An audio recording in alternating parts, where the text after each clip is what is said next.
Okay, welcome back to the channel, everybody, to Australian Adventure Riders podcast. And we're with what we consider a super guest in Heather Ellis.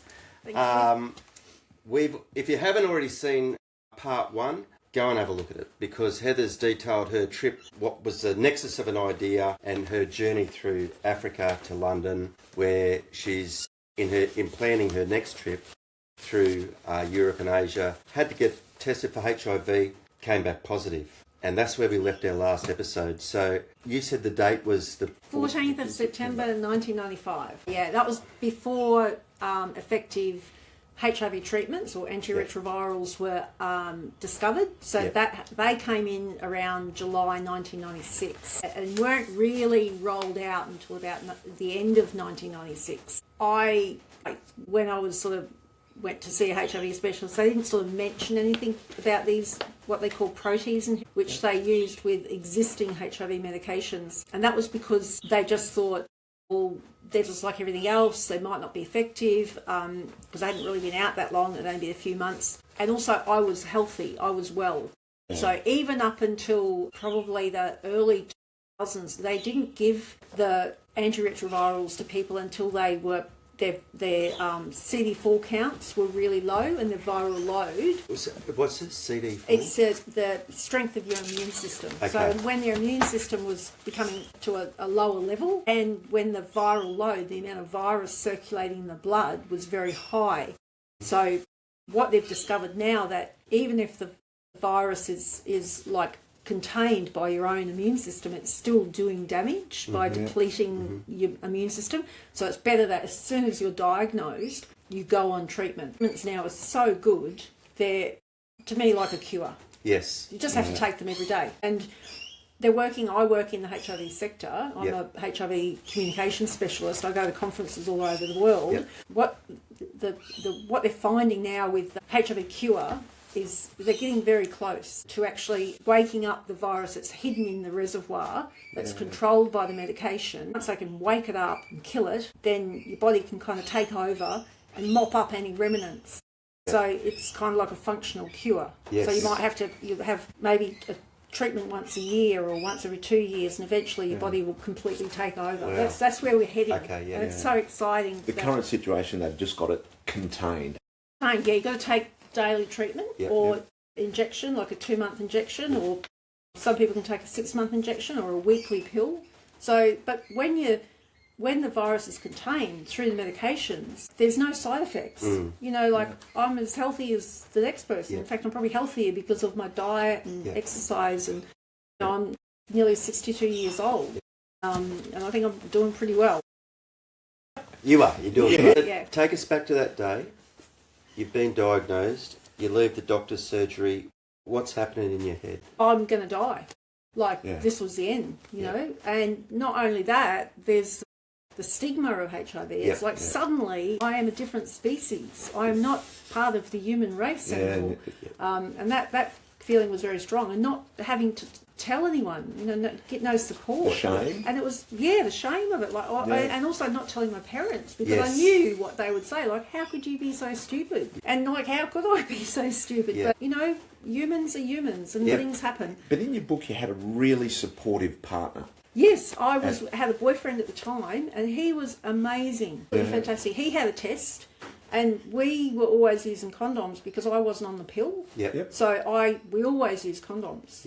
And in fact, even if we hadn't have used condoms, he probably would have been okay, because it's a lot more difficult for men to contract HIV from a woman than it is the other way around. He was fantastic. He had a HIV test that came back negative. But on the other hand, he had no interest in travelling. Like I said, why don't we travel together? You know, get a bike and travel. No interest in doing what I wanted to do. So we sort of still friends, but we just sort of went our separate ways. But it was when I went to a women with HIV support group in London that I was reassured I'd be okay. You know, I met women there who had been positive for 3, 4, 5 years and were completely healthy. And I told them I wanted to do this trip, and they said, just do it. You'll probably be all right. But as it actually turned out, I kind of got sick within 2.5 years of contracting HIV. Okay, so we're going to get there. take us. So now you're in the planning. You were going to Russia. Yeah. So I couldn't do the course because I couldn't get the 3-month visa. But with the course, I met a Russian girl, and I went and said to her, I made up some excuse, like my father was unwell and I had to go back to Australia and because I needed to get my deposit back. And they gave it back to me. And she said to me, oh, look, if you need any help, here's my address and phone number and just contact me and I can help you out. So when I got to November and sort of didn't want to be in London for another winter doing motorcycle careering, so I packed up the bike, and my great idea was I would go to Austria and work in a ski resort for the winter, which is what I did, and that was fantastic. And then in the summer, I travelled through Europe, down through Italy, Greece, Turkey, and got to Istanbul, and it was so cold, and I wanted to go to have Anzac Day at Gallipoli. Gallipoli, fantastic. And but I had to, and that was like a month later, and it was too cold for me to travel anyway. Like it was still snow in the mountains in Turkey, and even Anzac Cove was so bitterly cold. I really felt for like what those soldiers went through, how cold it was. So I worked in a hostel in Istanbul for a month, and then did Anzac Day, and then continued my travels. And had you come home at that stage? I came home from when I was diagnosed over that winter of 95. Yep. So that's when I came back to Australia. Didn't tell my parents, and I thought I'd write the book, Ubuntu. Yep. So because when you're given a death sentence, you don't want to be forgotten on this earth. Yeah. You want to leave something behind to represent your life. And so for me, it was writing this book. And also the things that happened to me in Africa, this whole philosophy of chance encounters and coincidences, and somehow the universe is working in your favour. I believed in that. I still believe in it, and I wanted to document it. I wanted to share it with the world so they would also understand that, we're not alone. There's some greater power or greater force. I mean, some people call it God, I call it the universal energy. Various religions all have a name for it, but it's basically all the same thing. Yeah. And so I wanted to document that and put it in a book. And so I went home to write it, and then in April I came back, April 96 I came back to London. But you weren't a professional writer at that stage, which you are now. You're a trained communications specialist. Yeah. You were a radiation technician with an amazing, living 1,000 lifetimes every day for 15, 16 months. So how was the process of writing the book? Was that sort of cathartic, or was it hard because of where you were? Yeah, because I wrote a diary every day. Yep. That was like my companion. Yeah, that's how I debriefed, how I understood everything that was happening to me while I was travelling. So I basically written the book. It was just a matter of transcribing the diary, putting it into a story, and then I shopped it around London to publishers, and I had like Little Brown interested. I had an editorial meeting with them. They were all excited until I said to them, I'm about to head off to on a 12-month trip through Russia. And they're like, we're about to put money into this book and yours is taken off. Like, it doesn't work that way. Well, now I know that. I kind of work with an editor and be there, and they were like, no, we're not interested. So you shelved it and went on your went on your tour through. Can you rattle off the route? So I was in Istanbul. There it is. There it is too. Yeah, so I got to Istanbul, and that's where I applied for a 1-month Russian visa, which did not require a HIV test, but it did require a letter of introduction from a Russian person. So I contacted this girl in London, and she posted me the letter of introduction. So I went to the Russian embassy, and a week later had my visa. So after the Anzac Day was all over, and off I went. And I went through Georgia, and then through Azerbaijan, Turkmenistan, and that Georgia I had to get a visa just before the border. I was in Turkey, in Tbilisi for Georgia, but the Russian visa was all right through all the stands. At that time, when the USSR dissolved, which was in late 1991, the Russians were still manning the immigration and customs at the border crossings. Okay. So you didn't need a separate visa. for every country. You could get one if you wanted, but a Russian visa was more than acceptable. Yeah. So I used my Russian visa to get through Turkmenistan, then Uzbekistan, Kyrgyzstan, Kazakhstan. How long was your journey from Turkey to where you sort of departed Hanoi? 12 months or? No, that was probably about 6 months. Okay. Yeah, So that was over the summer. 6 months with a dark cloud over you. Yeah. 6 months is a lot of time. Yes. In the ski resort, I was there from November, late November, until April. And then the trip through on the bike through like Italy and Greece and then Turkey and so forth, the stands was from April through till September. Now I'm going to... It was nearly 12 months. So I have to ask you, what was the most scenic riding that you did between London and Kyrgyzstan, yeah. Yes. You know why? Yeah, you've been there? I'm going there. I'm going there later in the year. Oh, it's fantastic. Kyrgyzstan. Yeah, absolutely beautiful. You made a happy man. Yeah. You made him a happy man. You got the Pamirs, the other side of the Himalayas, basically, you look over that whole mountain range. You've got valleys where the nomads spend the summer with their yurts and they're grazing their livestock, their horses and goats and yaks and whatever. And yeah, it's just stunningly beautiful. Yes. But you didn't do Tajikistan, did you? I went across Tajikistan. In Uzbekistan, I met 3 French guys, which are in the Timeless on the Silk Road book. Yep. In fact, one of them, Fabrice, just rebuilt this bike. Because we'd continued to be in contact with each other. Yeah.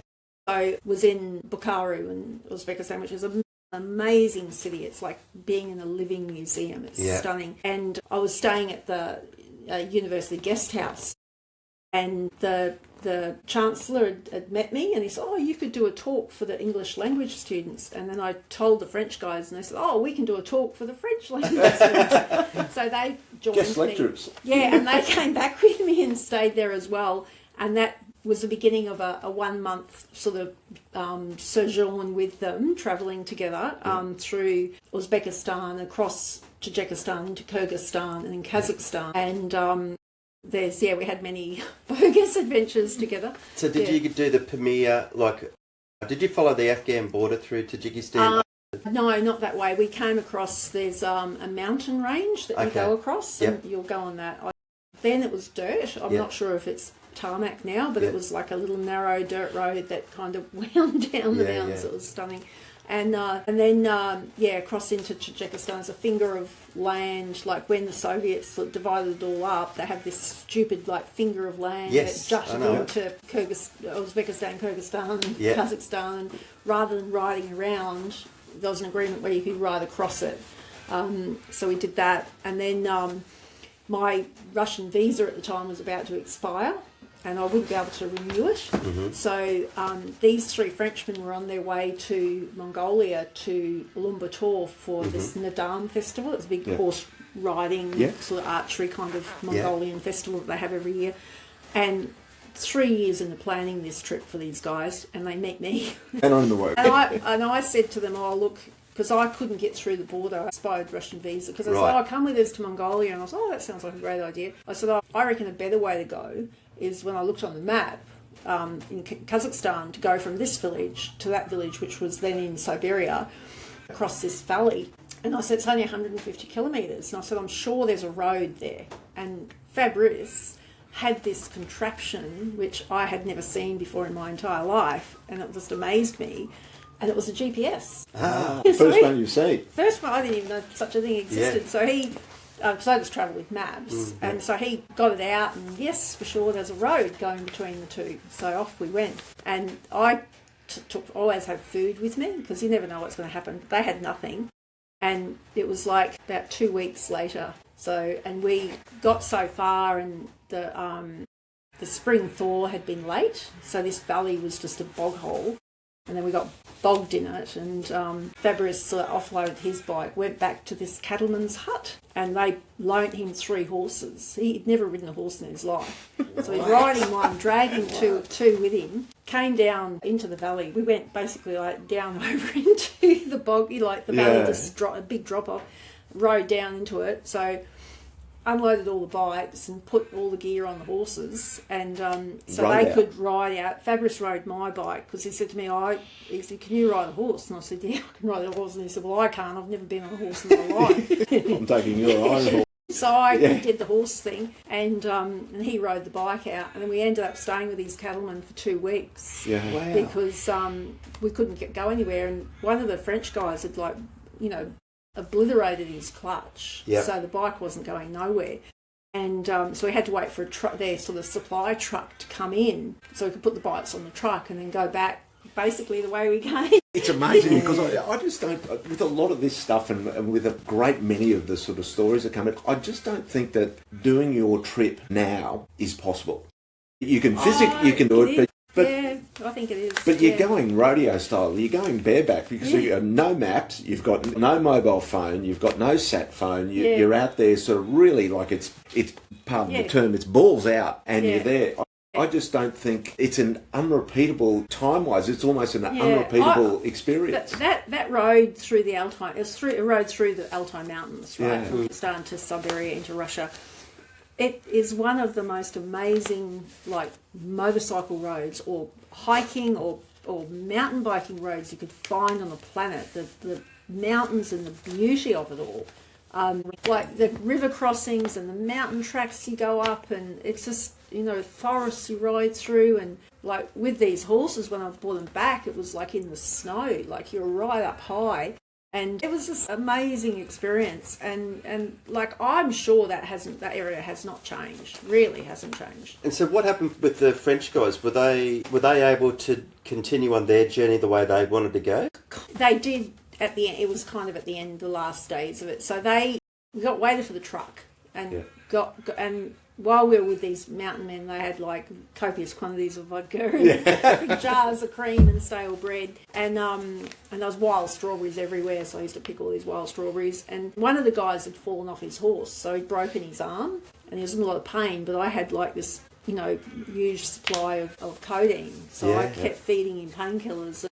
It's one of the French guys or one of the cattlemen? One of the cattlemen, Russians, right, and he just thought I was the best because I, managed his pain while we were waiting for the truck. And so we got out and back to this village where we had started from in Kazakhstan, and the Frenchman didn't want to talk to me, and off we went away because they had to get clutch plates sent out from Paris and wait for them, then rebuild, do the clutch, and then take off and get to Ulaanbaatar. So they got there, but the festival had just winding down, but they still had a great time. And you left them there and kept on going? Yeah, I decided to go back in. I thought I'll check out this other border crossing to see what happens if I can get through. So I'm riding along, and it was just a boom gate. And it was early in the morning, I don't know, 7 o'clock or something in the morning. Boom gate was up because the guy manning it was probably off his face. Oh, he was sleeping it off. And I just rode through and thought, here I am. Job's right, and off I went. And, so then I got pulled up by the police in Banyul, the town like in Siberia, and they're like, expired visa, blah, blah, blah, where'd you come through? And I said, I just rode through, like there was nobody there. I just didn't even realise it was a boarding crossing. I thought I was still in Kazakhstan. And did they buy that? Well, they didn't have a choice because they said, we're going to deport you, we're going to send you back to Moscow, blah, blah, blah. But that would have opened up all these problems because Moscow would have then said, well, why wasn't the border manned? Why was it open? Honour amongst thieves sort of thing. So they just said, well, you need to go back to Kazakhstan, and escorted me out of the town. And then I waited for a bit because I thought, this is late afternoon, the shift is going to change and they're going to go home. And the other police are going to be still in the office, so they won't know about me. So then I found some back roads and rode around Banyul, and off I went. That is ballsy. To the Mongolian border because I had a Mongolian visa. Okay, so if I could get into Mongolia, I was right. Yep. So that was the next... And? No, I didn't. Like all these little scenes and experiences are documented in my book, and I don't want to spoil everything. But, yeah, but basically I got to the border and the Mongolians in this truck said, no worries, just, follow us. Don't worry about the Russians. They're all like drunk on vodka. Just follow us. Just stay on the other side. They won't see you. And that's what they did. Yeah, right. But the Russians did see me. and like pointed their AK-47s and said, "We have bullets in our guns." And I stopped and turned around. Yeah. Let's talk about your books again, because I know we've mentioned them in the episode before.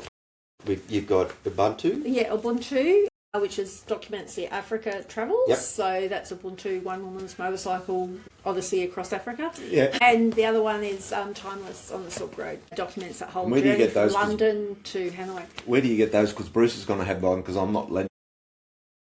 You can get them from me. I Yep. still have some copies.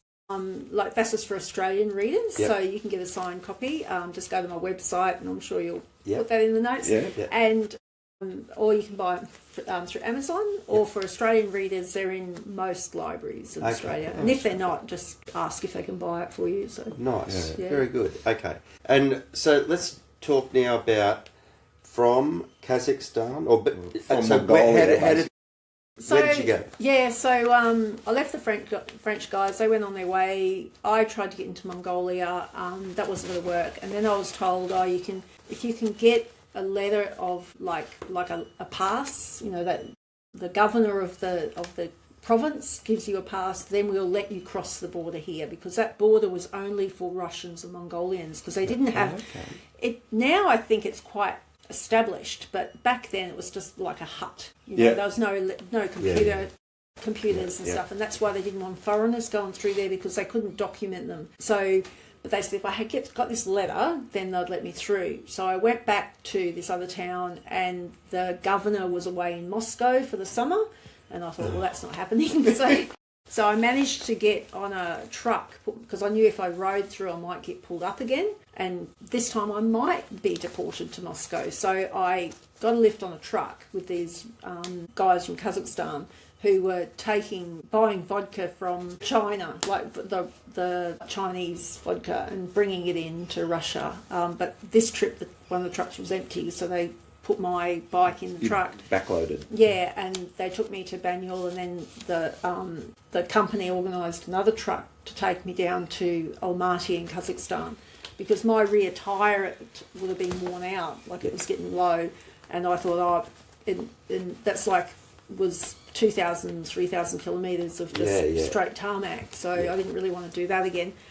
So they were very kind and dropped me off in Almaty, and that's where I then got a Chinese visa. So I thought I'd try and get into Kashgar, like from Kyrgyzstan. And so I went up there, and they're like, I met a tour group, and they said, yeah, no worries, put your passport in with ours and we'll get you through. And I just about made it through. And then the Chinese official came running out, like screaming and waving, because I was one extra on their manifest, which was me. Yeah. And then the American tour guys, oh, sorry about that, and off they went. Well, so we I had to turn around, and I saw some Chinese truck drivers who were carting cotton into China, and I said, oh, any chance you could like take my bike? I just thought, like bike on truck, and they were like, no, because the Chinese, they're not to be messed with. Yeah. So then I went to another border in Kazakhstan to go to Urumqi, and so I'm at the border. And I went up to the Chinese officials and showed them my passport. I said, I've got a motorcycle. Can I get into China? The last thing I could do. Please. Please. Where's your visa? Prior to that, I'd gone to the Pakistan embassy, and I actually got a visa for Pakistan, because that was my other option, is to fly my bike and me from Almaty to Islamabad. But the Pakistanis tried to talk me out of it. They said, Pakistan's not for you. Yeah. Not for a single white woman on a motorcycle, it's not for you. So I then went to the border from Kazakhstan to China and produced myself and my passport, visa, and then the guy looked at the bike, and I had a mobile sticker, and he said, oh, are you with Mobile? And I'm like, yeah.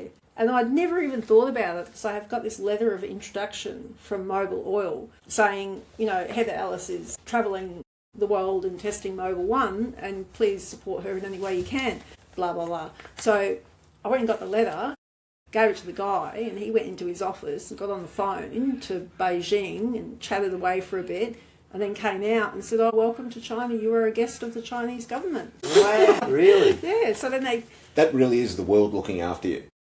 Yeah, I said, oh, thank you so much. Want to get out of here before you change your mind.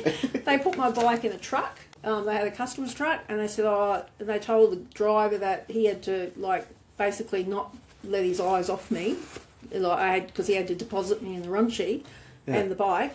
Yeah, and then it was like, I don't know, 2 or 3 days on this truck going from Kazakhstan border to Urumqi, and doing little side trips because they're buying like pumpkin seeds or watermelons to pick up here cheap and sell there for a profit on the way. So the bike is surrounded by watermelons at one point. But then I was fine, completely fine. Yeah, it's no problem.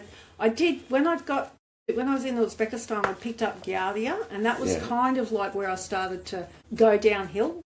The immune system sort of starting to trip. Yeah, immune system was starting to get weak. I was getting very tired, so I was still like okay, but I would have to stop during the day and sleep. Sometimes I'd just pull over on the side of the road and lay down next to the bike and try and sleep with one eye open. Yeah, which is pretty difficult to do. Yeah.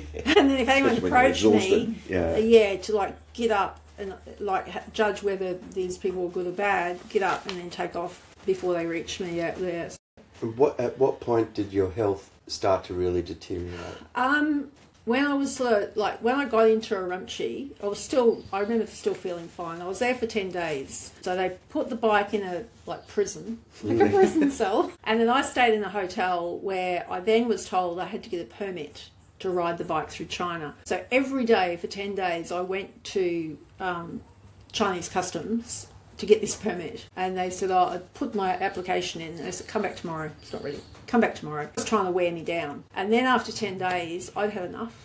I didn't have the energy. I was just starting to not feel well. And then I was thinking, well, China, every province is kind of like a separate country. So the permit I would have had, which was going to cost me $1,500 Wow.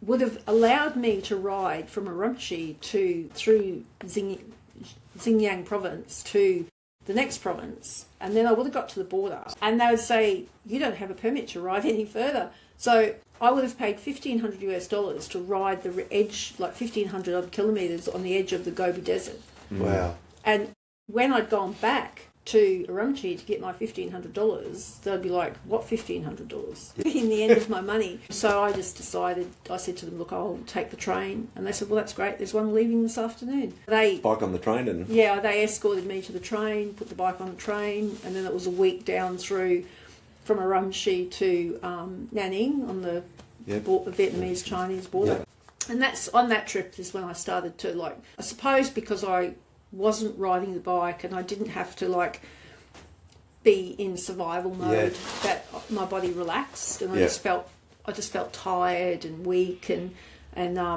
so I got to the border, picked up the bike, and I said, what do I do now? And they said, go. And I was in China, and they just said, go. I could have gone, if I'd had the health about me, I would have ridden to Tibet. I would have been gone. But I just wanted to get out of there. Yeah. So then I got into Vietnam and to Hanoi, and that's when I just thought, no, I haven't got the energy to keep going. I thought, no, I need to get back to Australia. I need to get some medical, I need to find out what's going on. So. Yeah, and all these times, I suppose, in that passage of time, it's nearly sort of 18 months, all of the HIV sort of treatments and everything are all advancing and incredible. In the middle of nowhere. Yeah, and it was, the internet was just emerging. We didn't have smartphones. You could go to get on the computer and find out stuff on the internet, but there wasn't that much on there then. So I don't think the information would have been there. I really didn't know about the internet. I wouldn't even know how to look for stuff on there, not like we have got today. So I just thought, well, I need to get out of here. I need to get back to Australia. The bike in storage, and it actually sat in storage in Hanoi with a company called Transpo for 5 years. End of 97, so it was September 97, and I got it home early in 2002, so 4 years. Yeah. So you flew home, you're quite unwell. So I went to a hospital, looked up a HIV support group in Cairns, and they said, don't worry about everything, we'll take care of everything. Yeah, got me in hospital, and then... Still haven't told your parents at this stage? No. No, that didn't come for a few years later. Oh, Because really? I didn't want to worry them. I thought once I'm healthy and well, there's no need for them to, you know, different generation. Yeah, I know. They don't need to be worried about something that is not going to happen. All they're going to think is, oh, my daughter's going to die, but I wasn't going to die. So why put them through that stress? With the advances, when was the moment that you realised, hang on, I don't have a death sentence? When I got to hospital Right. back in Australia, and I put me on treatments, and 10 days later I was up and well, and 10 days. 10 days, yeah. Really? Yeah, That's it's incredible. like the Lazarus effect. Like when they discovered the protease inhibitors, which they combined with existing HIV medications, which weren't very effective, people were rising from their deathbeds. Yep. They called it the Lazarus effect. It must have been the exact opposite emotionally to what you experienced when you were diagnosed, knowing, Yeah. I guess, I don't know how to put that into words. But at one stage you thought, I've got a death sentence. Oh, like that whole trip through Central Asia is like I had this, sort of gremlin sitting on my shoulder saying, "You're going to die, you're going to die." That voice in my head, the voice of doom, was constant. Was that, at what stage was the Grim Reaper ads? That was like 1987, I think about October 1987, and that campaign ran for 3 weeks. Really? Is that all? 3 weeks, yeah. Because that would have been that's the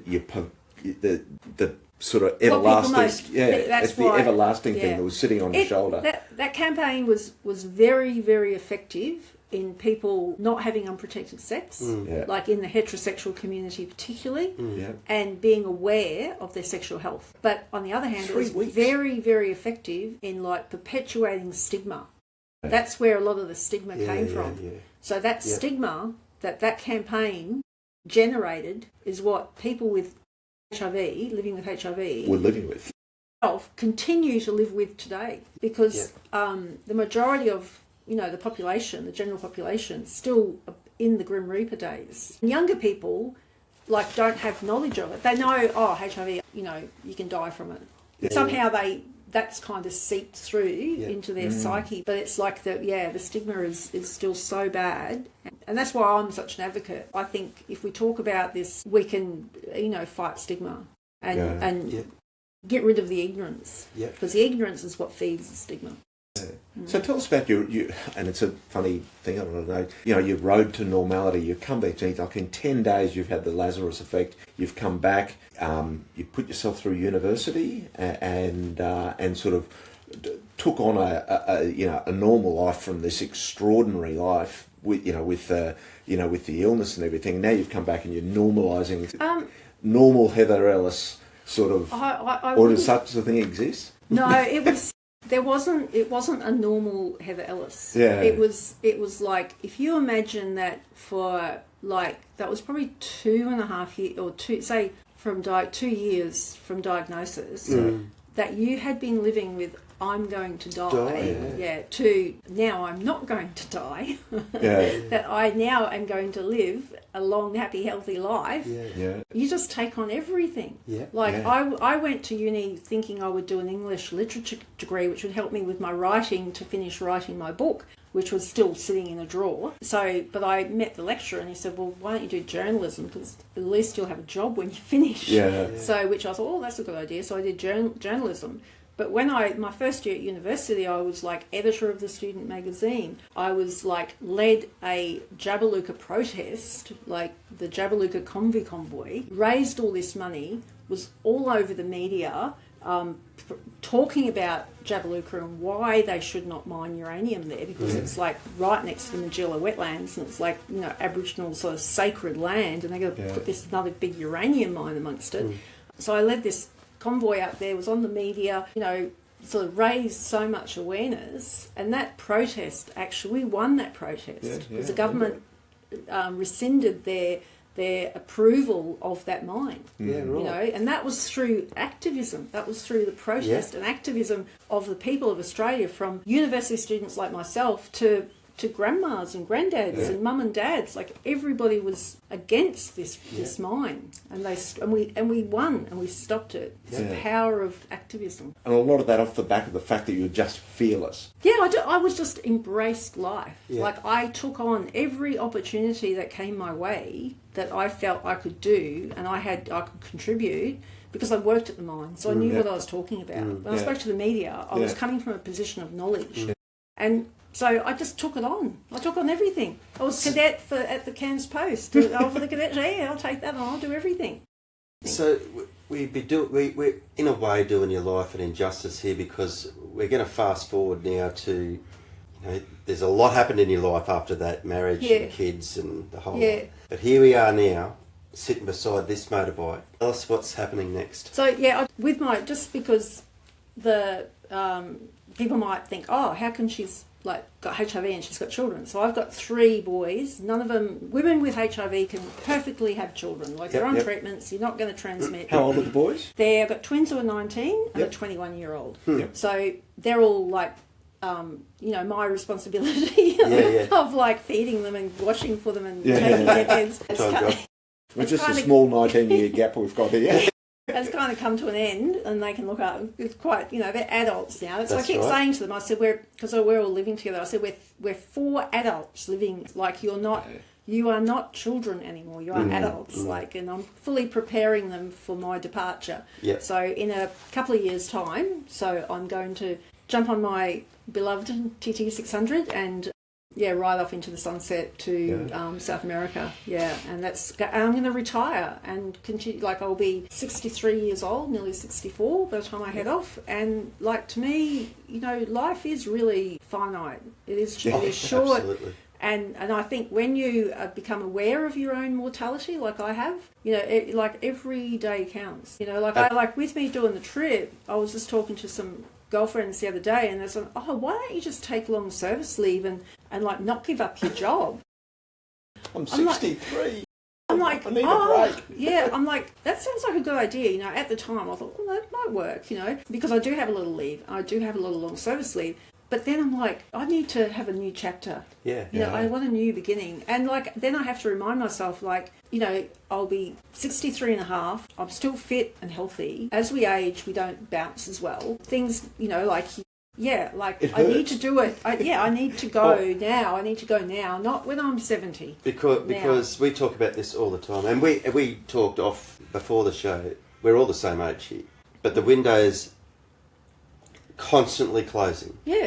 And the older we get, the narrower the gaps. We've got a finite amount of time. Yeah, you can't leave it for another 5 years, because in 5 years' time, it's far easier to say no, and so you can still turn around and go, let's do it now. I'm capable now, and if something happens, something happens. But you can't live your life for the negative. You've got to live it for the positive. So, what do you think about for anyone out there that's planning on doing something epic? What's the first big step? Well, the first step. It's don't think about step number 2 and 3 and 4 and 5. Just get on the bike and take that first step. Because everything really will fall into place. I mean, you do have to, travelling. I was talking to you guys before about taking the bike to South America and making sure that with the registration papers, because this bike is on a club permit, which is probably not recognised as registration in a foreign country.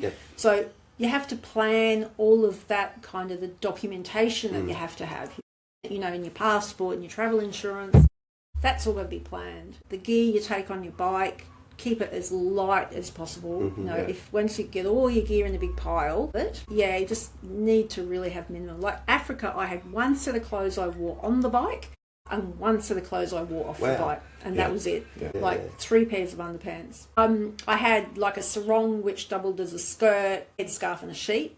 I like to travel light because I don't want to deal with the weight. And it'll be even more important when I go because, your whole strength. And this is a light bike. This bike with fuel and everything is 150, 160 kilos. Now I've got to add on another maybe 30 kilos. So we're up to 190 kilos. So I'll probably try and have that 20 kilos. don't need to carry a lot of spares. I carried Africa chains, sprockets, clutch plates, heavy stuff. But that's a really different environment again, because that was 22, almost 25 years ago. Now FedEx, DHL, and you can can have something Amazon. You can have something delivered to the middle of nowhere in 5 days. Yeah. So your downtime's only 5 days. Yeah, so and you've got motorcycle shops over there. There'll be, and in fact, a Brazilian guy I was talking to, he said the XT and the TTs, the Yamahas, were made in Brazil. He said you'll be able to find a complete engine, swap out the engine if something happens. Okay, so just thinking about, just for the viewers, Ushuaia at the bottom of South America, the plan is to go to the top. West Coast? East Coast? Probably crisscrossing. I'll be in Ushuaia for the whole summer. Yes. Because one thing, I want to learn Spanish, and I'm not very good at, I don't have the commitment when I'm in Australia to sit on Duolingo and do it every day. Yeah. I will try my hardest, but I'm much better when I'm in country to learn the language. Yeah. Muy bien. Yeah. And also hang out. And I don't want to just breeze through Patagonia. I want to live in it. Yep. I want to go hiking. I've joined a off-road riders Facebook group based in Ushuaia, so I'm going to team up with them. Torres del Paine. Yeah, and just ride and explore and enjoy. Yeah. Because to me, that whole Patagonia is probably a whole highlight of South America, and I don't want to just breeze through it. No. And then just crisscross the Andes and go here and there and wherever. I don't know about how much time I'll spend in Brazil, because I put a lot of ethanol in their fuel. Okay. And I'm particularly worried about what that's going to do to my carburetor. Yeah. This bike has got a carburetor, so if that doesn't work properly, the bike doesn't go. Work. Yeah, the bike doesn't work. So, and I'm not, I'll have to rebuild the carburetor or buy a new one. Pretty fundamental to the whole trip. Yeah. Apparently I can spend a few weeks there and, and make sure I drain the carb every night when I stop. Don't let the fuel just sit in there, because it kind of dissolves the rubbers. Yeah. And then up through Central America, Mexico, and is the plan top to bottom? Get sort of, crisscross around. I'd love to go to Venezuela. Hopefully the whole thing, phenomenal. The whole thing, we will not name names, will be sorted, and that's all back to normal again. Yep. And then get up to Los Angeles, and that's when I'd like to put the bike in storage and come home for a bit and write the book about the third book about South America, Latin America. Nice. And then come back to America and then do North America and then write another book. Can we come back to you when you're on your journeys? Yes. Heather, it's been absolutely fantastic talking to you. I think we'll be here for another couple of hours, but it's been wonderful. Your story is awesome. Your bravery is admirable. So thank you very much. Thank you. It's been fantastic. We look forward to talking to you when you're on the road in South America, and I think that you'll probably have us hanging around, listening, living vicariously through you. So thank you very much for accommodating us. It's been wonderful, and hopefully it'll continue to be wonderful. Thank you so much. And again, Heather, thank you. And before we close out, guys and girls, or people that are watching us, do us a favour, please hit subscribe, hit like, and follow us on your socials so that you can get advice on our next episodes. Heather, thank you so much. It won't be the last time. We'll see you in the future. Thanks. Bye-bye for now. Bye.